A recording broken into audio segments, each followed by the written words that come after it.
నమస్తే sir. Health insurance కి సంబంధించి క్యాష్లెస్ ట్రీట్మెంట్ అని చెప్పేసి కొత్త ఒక రూల్ వచ్చేసింది. ఇప్పుడు ఈ రూల్ ని హెల్త్ ఇన్సూరెన్స్ హోల్డర్స్ ఎలా యూజ్ చేసుకోగలుగుతారు సార్?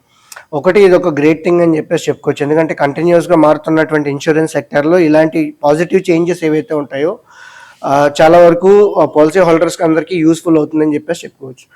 దీన్ని మనం యూజ్ చేసుకోవాలి అనుకునేటప్పుడు అంటే ఒకవేళ ప్లాన్డ్ ట్రీట్మెంట్స్ కానీ లేదంటే ఎలెక్టివ్ ప్రొసీజర్స్ ఏవైతే ఉంటాయో అంటే అనుకోకుండా వచ్చినవి కాకుండా ఓకే ఇది నేను చేయించుకోవాలి అంటే క్యాటరాక్ట్ ట్రీట్మెంట్ లాంటివి కానీ మోకాళ్ళు సర్జరీ కానీ ఇలాంటివి ఏమైనా ఉండేటప్పుడు ఏంటి అంటే ఒక 48 hours అంటే 2 days ముందు కనుక ఇన్సూరెన్స్ కంపెనీకి మనం ఇంటిమేట్ చేస్తే వాళ్ళ క్యాష్లెస్ క్లెయిమ్ అనేటువంటిది ప్రాసెస్ చేయడానికి చూస్తారు.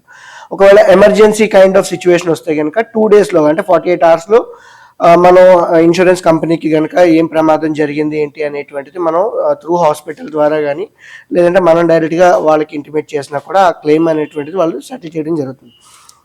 ఇప్పుడు ఈ మేజర్ పాయింట్లో మనం చెప్పుకోవాల్సి వచ్చినప్పుడు ఏంటి అంటే క్లెయిమ్ ఏదైతే ఉందో existing policy taluka terms and conditions ప్రకారం మాత్రమే జరుగుతూ ఉంటుంది.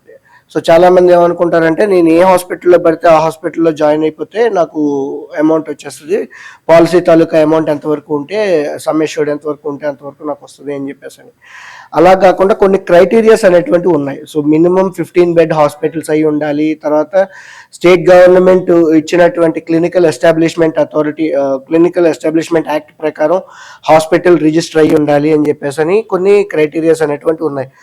ఒకవేళ ఈ ఇన్సూరెన్స్ కంపెనీ ఆ హాస్పిటల్ ఎంపానల్ అయ్యి లేకపోతే కనుక ఆ హాస్పిటల్ వేరే ఇన్సూరెన్స్ కంపెనీతో ఆల్రెడీ ఎంపానల్ అయ్యి ఉంటుంది. సో అక్కడ ఎలా అయితే ఛార్జెస్ పే చేస్తారో అదే టైప్ ఆఫ్ ఛార్జెస్ని ఇక్కడ పాలసీ హోల్డర్స్కి కూడా పే చేయడం జరుగుతుందని చెప్పేసి మనం చెప్పుకోవచ్చు.